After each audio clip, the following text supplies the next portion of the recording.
So Dewanna Bonner is somebody that could have been 50 grand richer, but she decided she wanted to leave the Indiana Fever. That's her choice. It was her choice to be 50 grand poorer at the end of the day. She made that choice.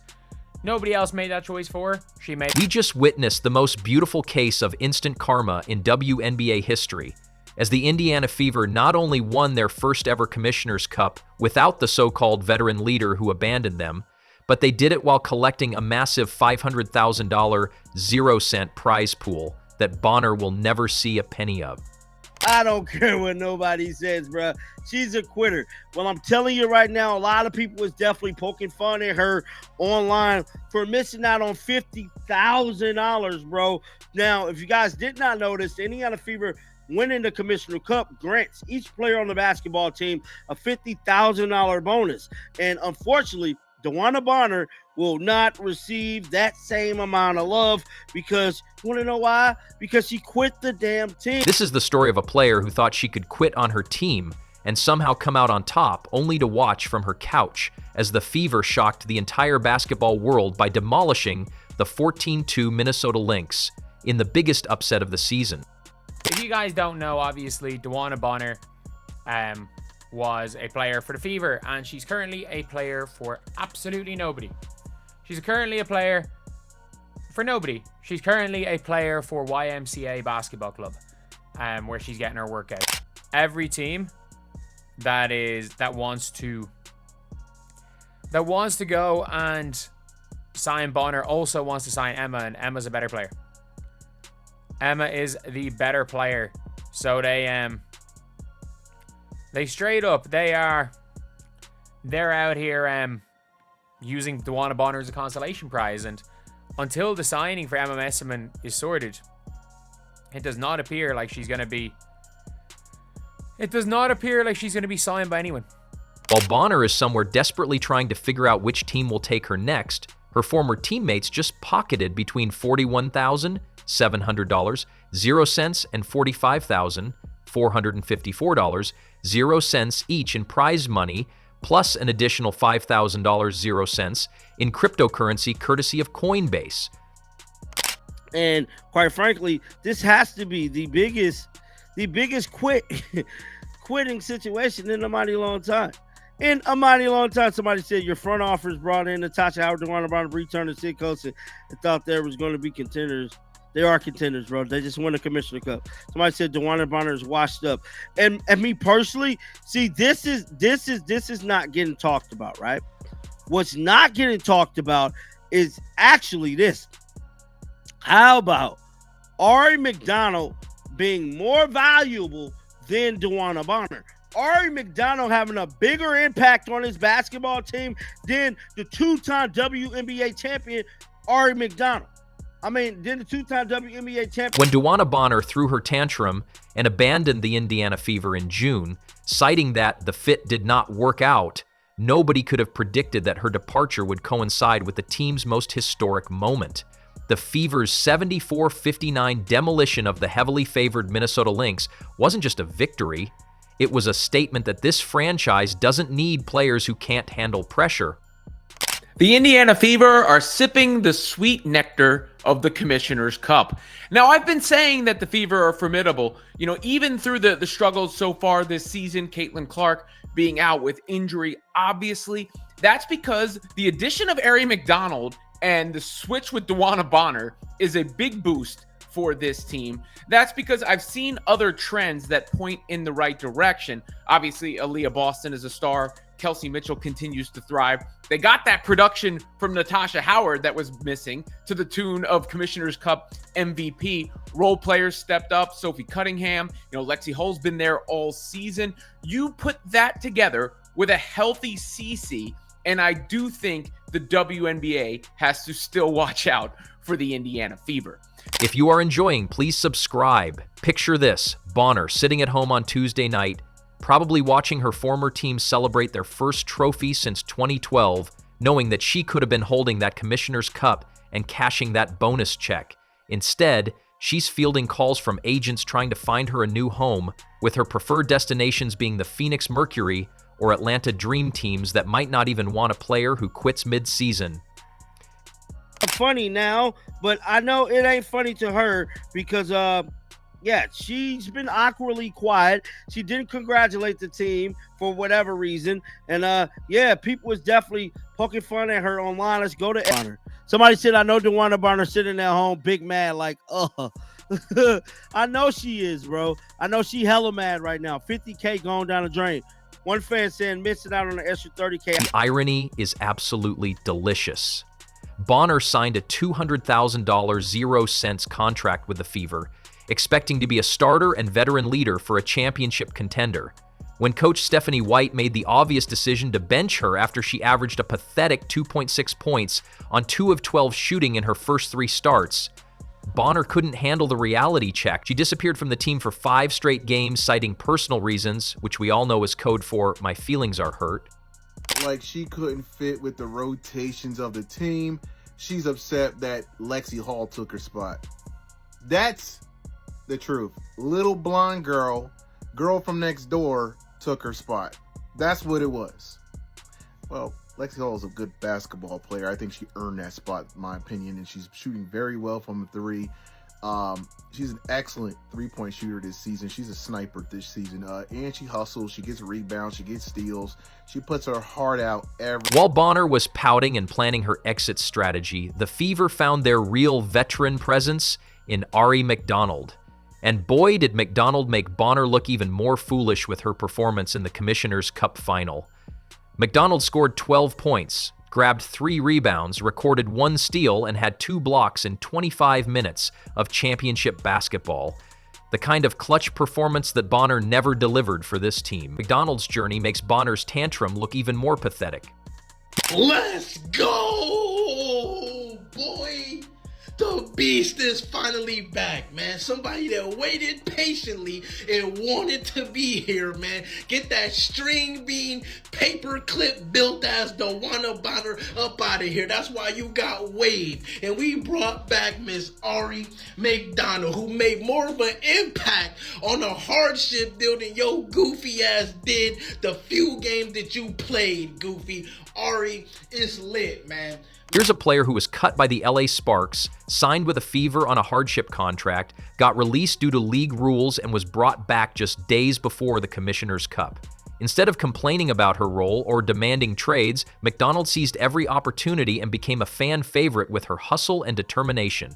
The contrast couldn't be more stark. McDonald averaged 11 points, 3 assists, and 2 steals in her initial 3-game stint with the Fever, immediately showing more heart and basketball IQ than Bonner displayed in 9 games. When the Fever needed someone to step up in the biggest game in franchise history, McDonald delivered exactly what Bonner never could: championship-level performance under pressure. It is. Ari McDonald, 12 points. She played well as well. 12 points, 2 blocks, 3 rebounds for Ari McDonald, 5 for 6 from the field.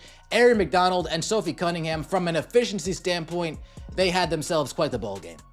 Sophie Cunningham, 4 for 6 from the field, 3 for 5 from the 3-point line, 13 points, 7 rebounds off the bench for Sophie Cunningham. Stephanie White saw something from Sophie that she didn't like seeing so much from Lexi Hall, and Lexi Hall only played 15 minutes, giving a majority of that time to Sophie Cunningham. At the end of the day, it worked. Let's talk about how massive this upset really was.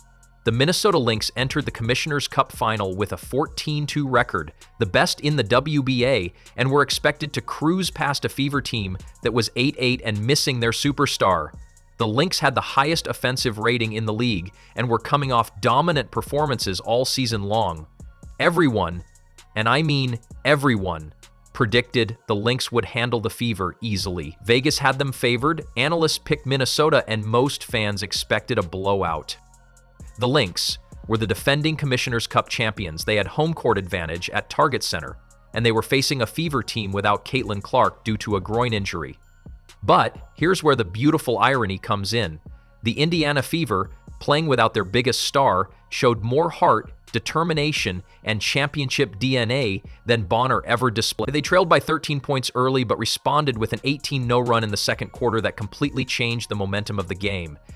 They held the league's best offense to just 59 points and their lowest scoring output of the season. But the Indiana Fever go up 9-6 early in the first quarter. The Minnesota Lynx go on a 12-0 run taking the lead. So maybe this is when they, the Fever, the Lynx dominate the Fever to win maybe that's when they thought it was a good idea, but they didn't realize that Stephanie White called a timeout after that, and the Indiana Fever went on a 14-0 run themselves, took the lead, and didn't look back from that point on. This wasn't the prettiest game, this wasn't the most exciting game, but this was a game that a lot of people wrote the Indiana Fever off. Without Caitlin Clark, a lot of people said the Indiana Fever have absolutely no chance. Even injured and unable to play, Caitlin Clark showed more leadership from the bench than Bonner ever did on the court. Clark was there for every timeout, every huddle, every crucial moment.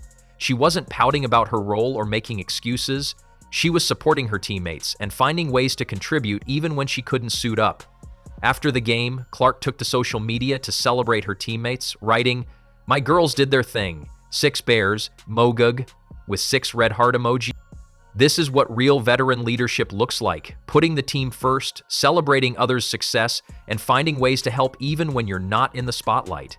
The footage of Clark on the sideline during the trophy celebration is particularly telling. She stood with Lexi Hull and Sydney Colson, chatting with Sophie Cunningham, letting her teammates have their moment in the spotlight. She could have pushed to the front, made it about her, but instead chose to celebrate from the background. Compare that to Bonner, who couldn't even show up to games when her feelings got hurt. You know, some of the other aspects of that, like I said, you had the plays within the game.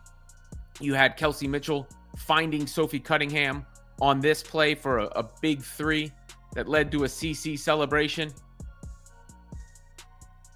Cunningham's cut off in the angle. See, there she is. And there's Caitlin Clark.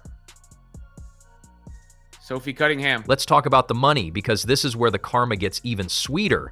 The Commissioner's Cup victory came with a $500,000 0 cents prize pool, which works out to roughly $42,000 0 cents per player. Additionally, every player received $5,000 0 cents in cryptocurrency, and the MVP Natasha Howard earned an extra $5,000 0 cents bonus. Bonner, who was making $200,000 0 cents for the entire season, just watched her former teammates pocket nearly a quarter of her annual salary in one night. And here's the kicker: she would have been eligible for that bonus if she hadn't quit on the team. Instead, she's trying to sign somewhere else for the prorated veteran minimum, which is significantly less than what she was making with the Fever. Meanwhile, McDonald, who was re-signed for approximately $53,000 0 cents for the remainder of the season, just earned almost as much in bonus money as her entire contract is worth. She went from being cut by the Sparks to earning championship money in a matter of weeks, all because she had the work ethic and character that Bonner lacked. And for Dewanna Bonner, that could be an absolute disaster. And like, she's already cost herself, what, 50 grand?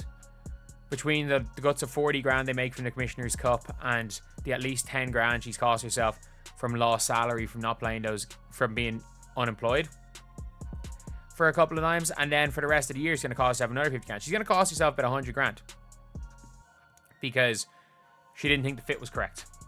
The Commissioner's Cup victory isn't just about the trophy or the money. It's about what it means for the Fever's championship aspirations. This team, which many questioned as true title contenders, just proved they can beat the best team in the league without their best player.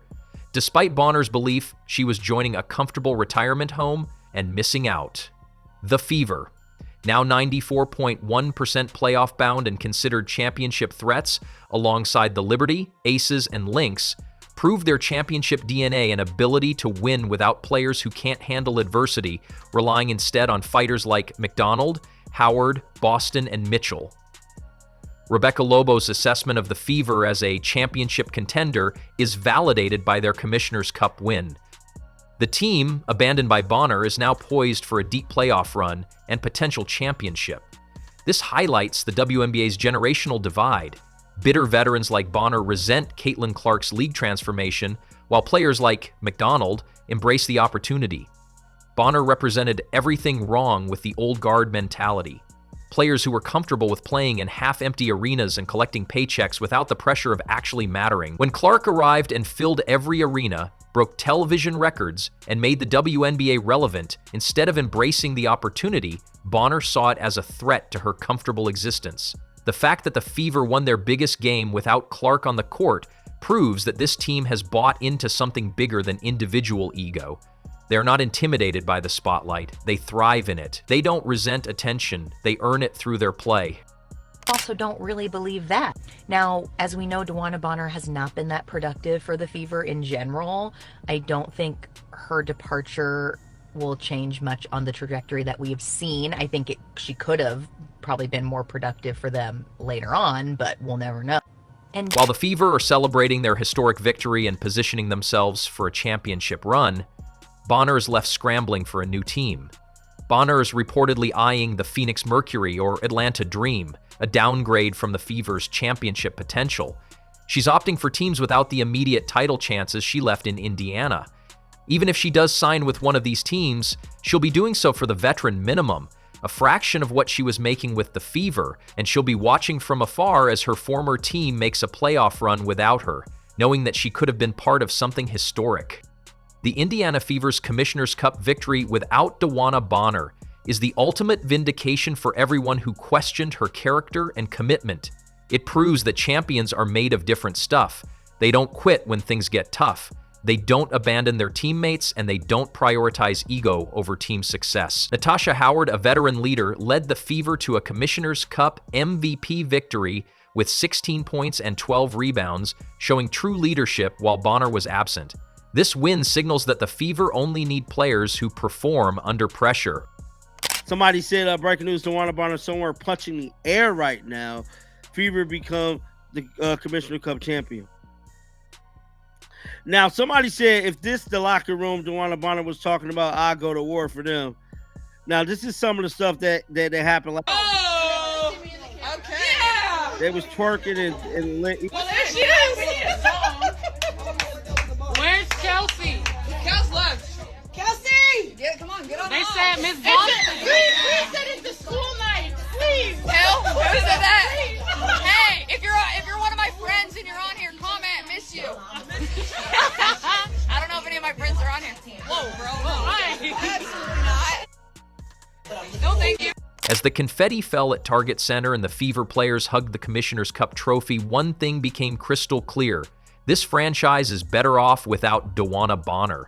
They replaced a quitter with a fighter in McDonald. They proved they can win without Caitlin Clark, and they established themselves as legitimate championship contenders. The most beautiful part of this entire story? Bonner will have to watch from wherever she ends up as the Fever make their playoff run with the confidence and momentum that comes from winning their first trophy in over a decade. She'll see McDonald thriving in the role she abandoned. She'll watch Clark and Boston continue to develop their championship chemistry, and she'll know that she could have been part of it all. Dewanna Bonner sacrificed her chance at greatness for the comfort of not having her feelings hurt. The Indiana Fever sacrificed everything for a championship, and it's already paying off. That's the difference between champions and quitters, and Tuesday night proved which category each party belongs in. The karma couldn't be more perfect, and the message couldn't be clearer. If you quit on greatness, greatness will leave you behind.